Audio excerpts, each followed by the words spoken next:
Hi నమస్తే, welcome to Suman TV. నా పేరు సాయినాథ్.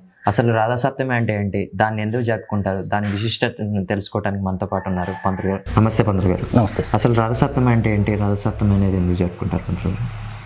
రథసప్తమి అని అంటే సప్తాశ్వరథమారూఢం ప్రచండం కశ్యపాత్మజం శ్వేతపద్మధనం దేవం తం సూర్యం ప్రణమామ్యహం. ప్రతిరోజు కూడా మనము సూర్యోదయానికి పూర్వమే నిద్రలేచి కాలకృత్యాలను నిర్వహించుకొని తర్వాత ప్రత్యక్ష దైవం, ప్రతిరోజు కూడా మనం చూసేటువంటి ప్రత్యక్ష దైవం సూర్యభగవానుడు. ఆ యొక్క సూర్యభగవానునికి నమస్కారం చేస్తూ నిద్రలేస్తాం. ఈ విశ్వానికి మొత్తానికి కూడా ఆరోగ్యాన్ని ఐశ్వర్యాన్ని ఇచ్చేటువంటి భగవానుడు సూర్యభగవానుడు. ఆ సూర్యభగవానుడు రోజు ఏ రకంగా వస్తాడంటే సప్తాశ్వరథమారూఢం, 7 గుర్రాలతో కూడుకున్నటువంటి రథముతోటి ఆ సూర్యభగవానుడు ఉదయిస్తూ ఉంటాడు. ఈ రథసప్తమి అనేటువంటిది మాఘమాసములో మాఘశుద్ధ సప్తమి రోజున ఈ రథసప్తమి అనేటువంటిది వస్తుందన్నమాట. ఇది ఉత్తరాయణ పుణ్యకాలం. ఈ మాఘమాసంలో వచ్చేటువంటి ఈ రథసప్తమి రోజున సూర్యభగవానునికి ప్రీతిగా తైలాభ్యంగన స్నానం అనేటువంటిది చేస్తాం. ముందుగా జిల్లేడు ఆకులు తలపై పెట్టుకొని ఆ జిల్లేడు ఆకుల మీద స్నానం చేయటం అనేటువంటిది జరుగుతుంది. ఆయనకు వచ్చేసేసి జిల్లేడు అర్కం అంటే జిల్లేడు అనేటువంటిది ఆయనకు ఒక సమిధ.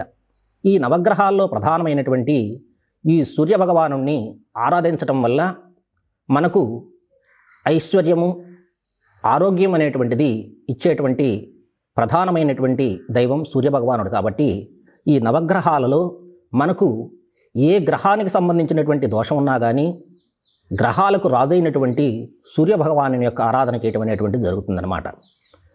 ఆ సూర్యభగవాను యొక్క పరమ పవిత్రమైనటువంటి రోజు ఈ రథసప్తమి. ఆ రథసప్తమి రోజున ఇప్పుడు మన పుట్టినరోజున ఎవరైనా మనకు వచ్చేసేసి మాకు ఇది కావాలి అని చెప్పి అడిగితే మనం ఇవ్వకుండా ఉంటామా? అదే రకంగా ఆ సూర్యభగవాను యొక్క ఉత్తరాయణ పుణ్యకాలంలో ఈ మాఘమాసములో వచ్చేటువంటి ఈ యొక్క సప్తమి రోజున చాలా విశేషమైనటువంటి సప్తమిగా చెప్పుకుంటాము. ఆ సప్తమి రోజున ఆ యొక్క సూర్యభగవాను ప్రార్థించినట్లయితే మనకు ఆ సంవత్సరం పాటు ఆరోగ్యము ఐశ్వర్యం అనేటువంటివి వస్తాయి.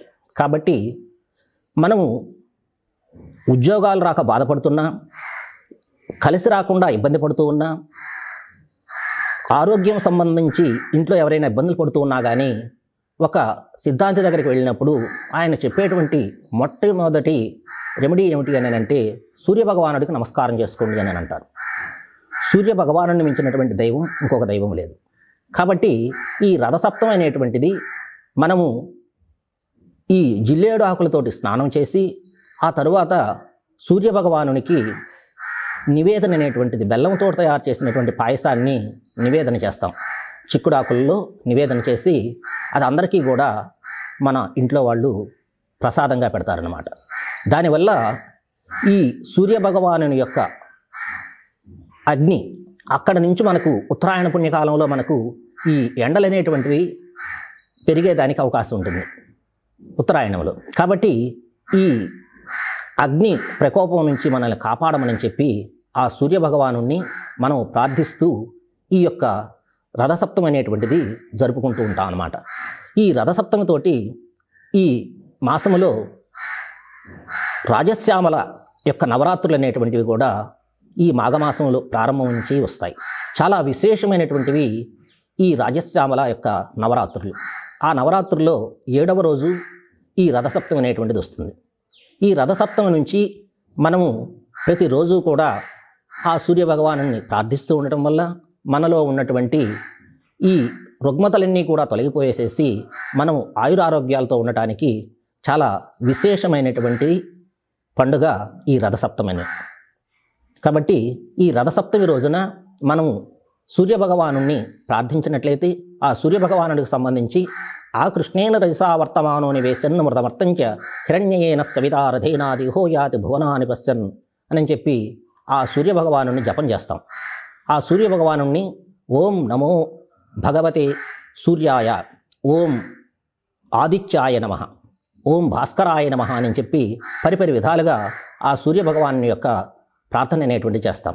దానివల్ల మనకు ఐశ్వర్యము ఆరోగ్యం ఇస్తాడు. కాబట్టి అందరికీ కూడా ధనం మూలం ఇదం జగత్. కాబట్టి మనకున్నటువంటి అప్పుల బాధలన్నీ తొలగిపోయి మంచి ఉద్యోగంలో ఉండటము, ఉన్నతమైనటువంటి ఉద్యోగానికి ప్రమోషన్ రావడానికి కానీ, తర్వాత ఆయుష్ ఆరోగ్యం పెరగడానికి ఈ రథసప్తం అనేటువంటిది చాలా విశేషంగా అందరికీ కూడా ఉపకరిస్తుంది.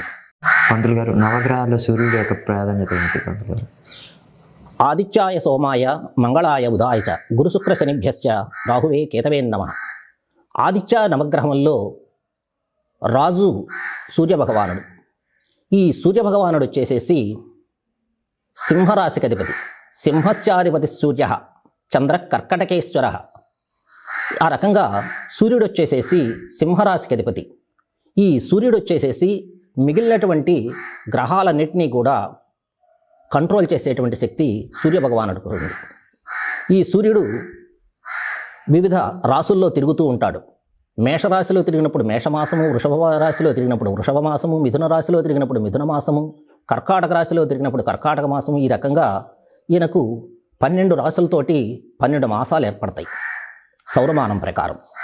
అదేవిధంగా ఈయనకు ఉచ్చస్థానం వస్తే మేషరాశి. మేషరాశిలో సూర్యభగవానుడు ఉచ్చస్థితిలో ఉంటాడు. కాబట్టి ఈ మేషరాశితోటి సంవత్సరం అనేటువంటిది ప్రారంభమవుతుంది. ఆ మేషరాశితోటి సూర్యుని యొక్క క్యాలెండర్ అంటే సౌరమాన పంచాంగాలన్నీ కూడా ఆ మేషరాశి ప్రారంభంతో మన ఉగాది తర్వాత ఆ ఏప్రిల్ 14, 15 తారీఖుల్లో ఈ మేషమాసం అనేటువంటిది ప్రారంభమవుతుందన్నమాట.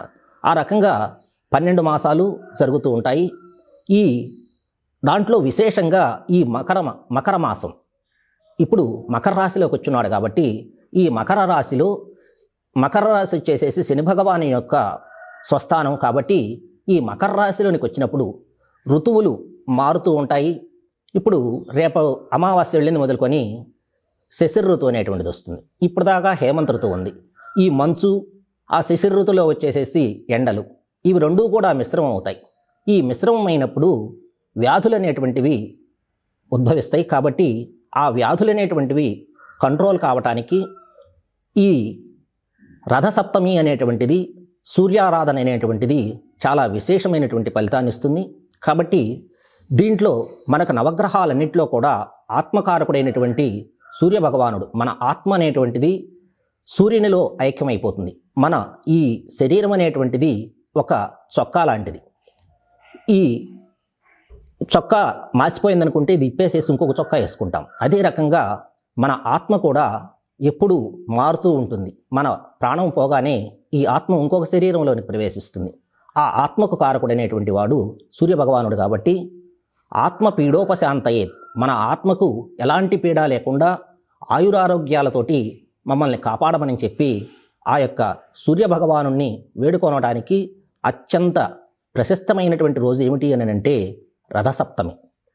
అదేవిధంగా ప్రతి మాసములో కూడా రకరకాలైనటువంటి సప్తములు వస్తూ ఉంటాయి. ప్రతిరోజు కూడా మనకు కనపడేటువంటి ప్రత్యక్ష దైవం కాబట్టి ఈ సూర్యభగవానుని యొక్క ఆరాధన చేస్తూ, ఆ ఆరాధన చేయటం వల్ల మనకు ఆయురారోగ్య ఐశ్వర్యాలు అనేటువంటివి వస్తాయి. కాబట్టి అందరూ కూడా ఈ సూర్యభగవాను యొక్క ఆరాధన చేసి రథసప్తమి రోజున ఆ సూర్యభగవాను యొక్క ప్రసాదాన్ని స్వీకరించి అందరూ కూడా ఎలాంటి కష్టాలు లేకుండా కష్టాల నుంచి బయటపడగలరని ఈ సుమన్ టీవీ ద్వారా మీకు అందరికీ కూడా తెలియజేస్తున్నాను. ధన్యవాదాలు. Thank you very much. చూశారు కదా పంతులు గారు రథసప్తమి అంటే ఏంటి, దాని గురించి చాలా చక్కగా వివరించారు. ఇలాంటి మరిన్ని అప్డేట్స్ కోసం చూస్తూనే ఉండండి. కెమెరామెన్ తిరుపతి రావుతో సాయినాథ్.